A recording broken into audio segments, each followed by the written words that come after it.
bienvenidos a nuestras entrevistas con los autores.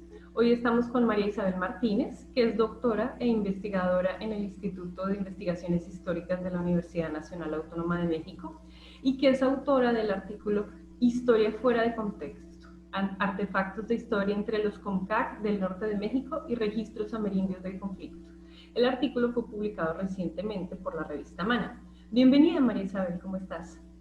Hola, buenos días, María. ¿Qué tal? Buen día. Gracias por la entrevista. Gracias a ti por estar aquí. Por favor, cuéntanos brevemente de qué se trata tu artículo. Pues mira, el artículo en realidad es un experimento ¿Sí? para ejercitar el pensamiento. Entonces, mi intención era reflexionar sobre los registros amerindios del conflicto y en el camino me interesó hacer una reflexión metodológica en diálogo con Marilyn Stratton, que escribió un texto que se llama Fuera de contexto y otro que se llama justo Artefactos de Historia. Entonces me interesó dialogar con estos materiales y sobre todo con una idea maravillosa de Marilyn Stratton en la que habla de, bueno, nosotros podemos tener una idea de historia y entonces está dentro de un contexto y luego vamos al campo y vemos o nuestra historia sirve de contexto a la historia indígena, a lo que la gente narra y dice, o bien buscamos el propio contexto de la historia indígena, pero entonces sustituimos como una cosa por la otra y lo que ella dice es, ¿qué pasaría si la historia indígena se pareciera más a lo que la gente realmente dice? Como o qué es un canasto, o qué es el parentesco, o qué es un camino, o qué es un artefacto. Entonces, yo quería experimentar esta idea en este texto, aprovechando mi experiencia que tuve con algunas mujeres seris o Comcac que viven en el desemboque en Sonora, en México. Entiendo. Y cuéntame quiénes son los Comcac. Y cuéntanos un poco también sobre esta región del norte de México. Pues mira, el norte de México es muy particular porque justo tiene algunos contrastes muy marcados con el centro del país, que creo que es mucho más conocido a nivel internacional, ¿no? Entonces, el norte de México es muy particular porque, por ejemplo, los seris no son agricultores.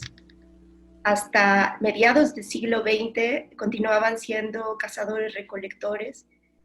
Ellos no se evangelizaron en el siglo XVI y decidieron hacerlo en el siglo XX.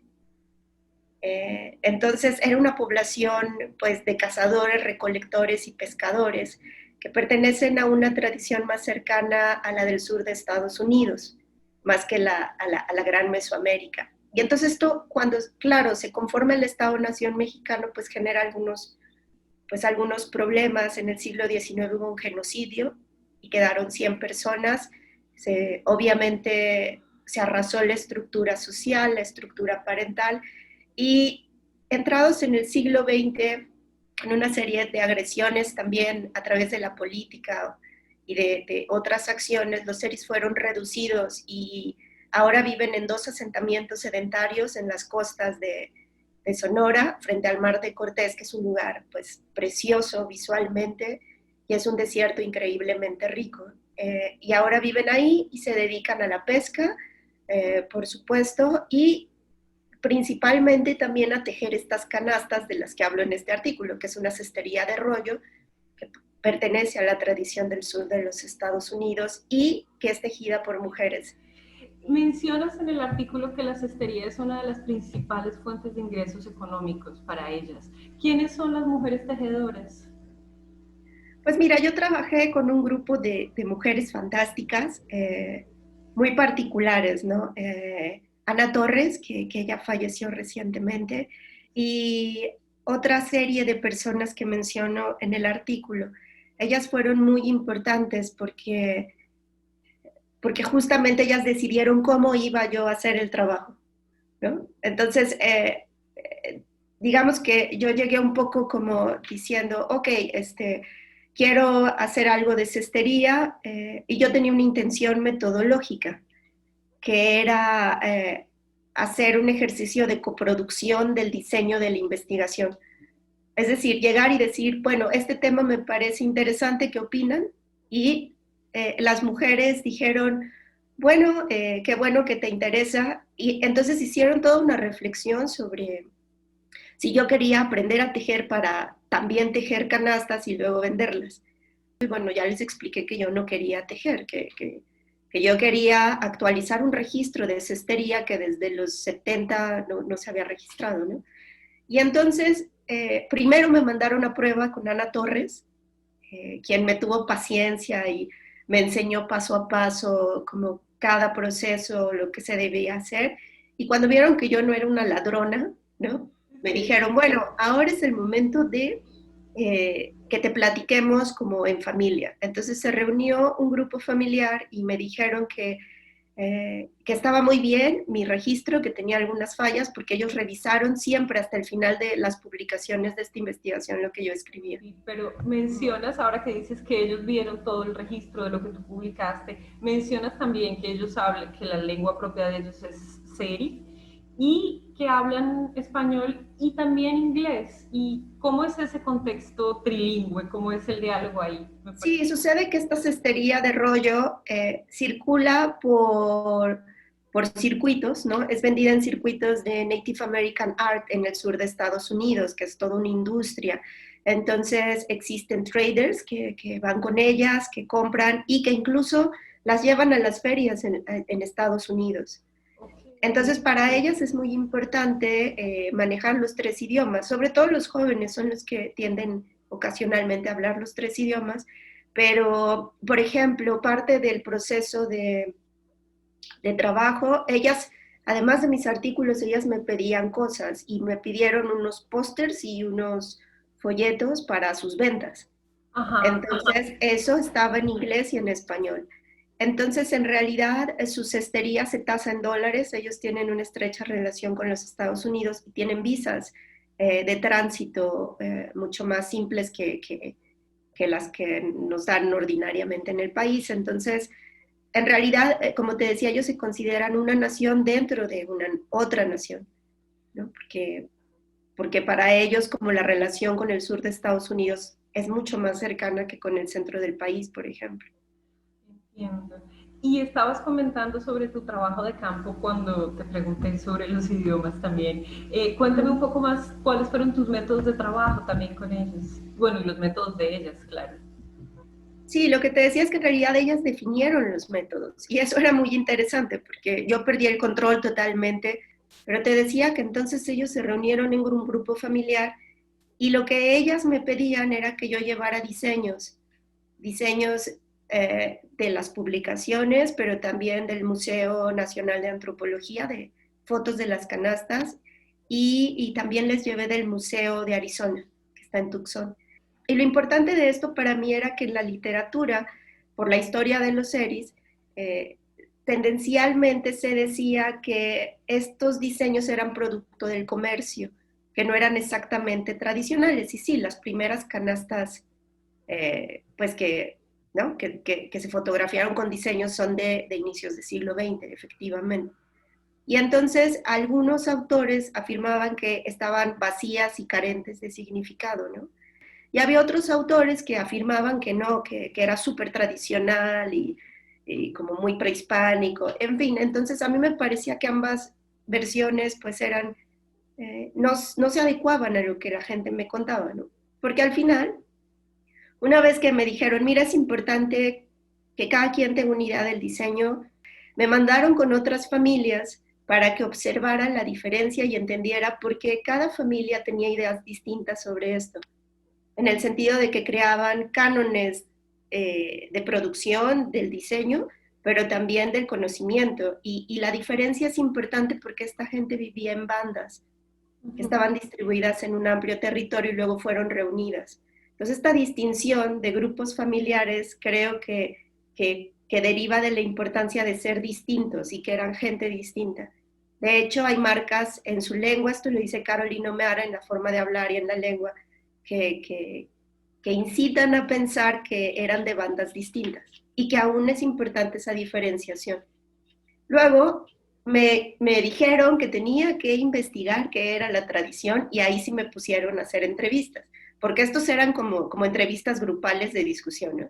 Entonces fui a hacer entrevistas y al final me di cuenta que, pues que era importante para ellos generar consensos, pero a partir de una individualidad súper radical, o sea, cada quien tiene una idea del asunto, cada quien. Me di cuenta que esto era muy importante porque a través de cada canasto podrías reconocer a la tejedora. Es decir, la individualidad también se expresaba en la producción.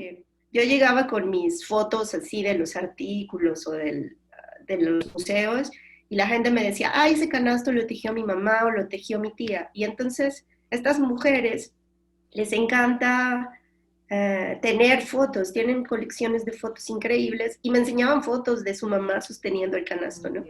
Entonces, también mencionas otra cosa, saliendo un poco de la individualidad concreta de los objetos, que estás hablando también de registros del conflicto y que existe una relación entre el dolor individual y la violencia colectiva sufrida. Entonces quería preguntarte si podrías comentar un poco más para nuestros lectores y para las personas que nos están viendo, ¿qué sería eso que llamas registros amerindios del conflicto? Cómo llegué ahí es una historia muy particular porque yo tenía este trabajo con las mujeres seris y yo lo que quería decir es que en estos diseños en realidad se transmitía conocimiento y una memoria entre mujeres a través del tiempo. O sea, que estos diseños no eran algo desgastado ni comercial, y que al mismo tiempo eran comerciales. De eso se trata, que la tradición y como la venta hacían parte de la misma relación. En ese camino, yo daba unos cursos de posgrado sobre historia del arte, ¿no? Y que eventualmente me llevaron a hacer otros cursos sobre algo que yo llamé registros alternos inicialmente, porque eran alternos a la palabra. Entonces, revisábamos bibliografía sobre historia del arte o de antropología del arte, y en ese camino llegamos a ver que había, justo como estos diseños de esta cestería, pues una serie de bibliografía muy amplia sobre cómo se registraba la memoria o los lazos históricos en el cuerpo principalmente, en el territorio y en las imágenes de distintas, no sé, naturalezas, ¿no? Imágenes artísticas, imágenes en cestería, los dobles del cuerpo como una imagen también. Con el tiempo, pues nos dimos cuenta que efectivamente que estos registros que no eran verbalizados siempre hablaban de un conflicto, siempre, ¿no? O sea, o hablaban de técnicas de violencia, de transformación de persona muy específicas, no de grandes eventos como la conquista, la colonización, la revolución. Sí. Con el tiempo nos dimos cuenta que estos registros hablaban del conflicto. Y claro, eventualmente, como entre más bibliografía revisábamos, nos dimos cuenta, además, que siempre estaban encarnados en los cuerpos específicos, siempre.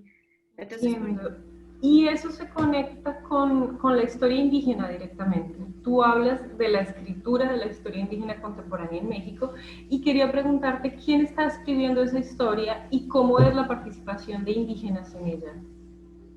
Mira, mi experiencia en la historia pues comenzó hace algunos años porque yo soy antropóloga que comenzó a trabajar en un instituto de historia, lo cual fue una gran fortuna porque descubrí como cosas por hacer, ¿no? Entonces, la historia indígena en realidad remite o remitió durante mucho tiempo a la historia prehispánica, que en México es muy importante. Entonces, a la historia de los aztecas, a la historia de Teotihuacán, a la historia de los mayas. Y la historia contemporánea de los pueblos amerindios en realidad era entendida como historia oral. Incluso lo que llamamos etnohistoria durante mucho tiempo se vinculó con la historia prehispánica, no la historia contemporánea.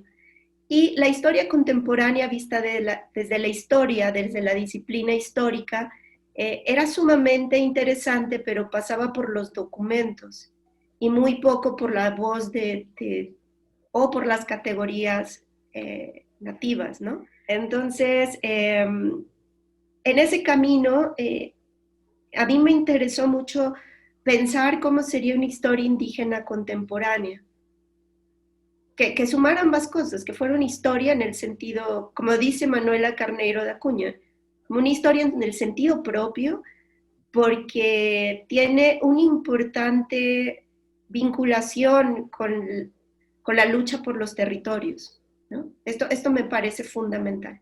Entonces, a partir de eso, un grupo de personas hemos trabajado en algo que llamamos laboratorios de historia indígena contemporánea en México. Y entonces lo que hacemos es justo un poco reproducir esta metodología de coproducción para saber cómo es la historia de la gente y cuál es la historia de la gente que a ellos les interesa hacer y que no necesariamente va a tener como finalidad un libro, aunque puede serlo, sino en ocasiones puede ser un mapa, puede ser un recorrido, puede ser, por ejemplo, algo que ha surgido con este contexto de la pandemia, es que la gente, algunas personas están muy conectadas en redes sociales, o tenemos casos que personas que están impulsando canales de YouTube para hablar de su propia historia.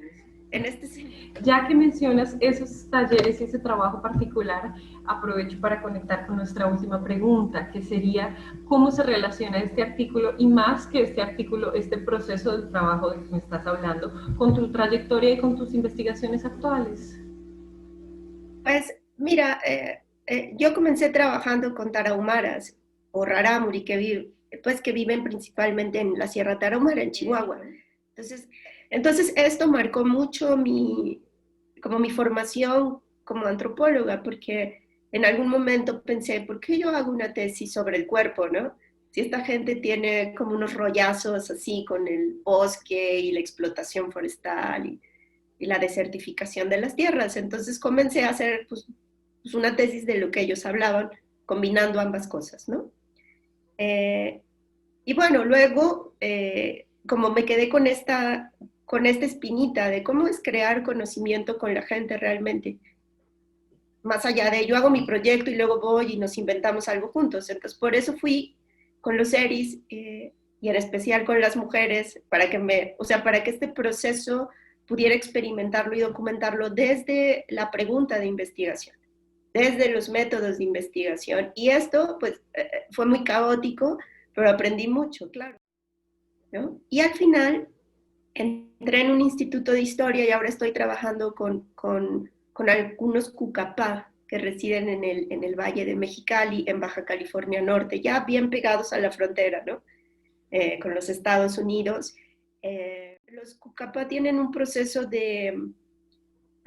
no recuerdo los lingüistas cómo llaman a esto, no sé si le llaman, de lengua en riesgo, así es, su lengua está en riesgo, quedan muy pocos hablantes, y entonces lo que hicimos con un equipo, con la Universidad de Baja California, con mi colega Edna Pascasio particularmente, pues fue preguntarle a la gente para qué servía esto y sobre todo identificar cuáles serían, como a través de esta investigación, herramientas para generar libros de educación básica que consideraran distintas variantes, por ejemplo, del cucapa, ¿no? Y de esta manera estimular libros, crear materiales que las maestras pedían para transmitir la lengua, ¿no? Entonces, como es muy interesante como, claro, te dicen, no, mi historia es mi territorio y eso te lleva como a un lugar completamente distinto, ¿no? Que es la lengua y libros de texto para niños. Claro, me parece, como tú dices, es interesantísimo y justamente por tener una parte impredecible, esa expectativa, esa posibilidad de que se va construyendo en el camino, entonces no puedes saber con anticipación qué es, pues ofrece muchos más retos metodológicamente, profesionalmente, ¿no? Pero también ahí está su encanto, como tú dices. Bueno, María Isabel, te agradezco muchísimo tu tiempo, tu disposición para participar en estas entrevistas y tu artículo ya está disponible online para los lectores, entonces muchísimas gracias. Gracias, María. Buen día, hasta luego.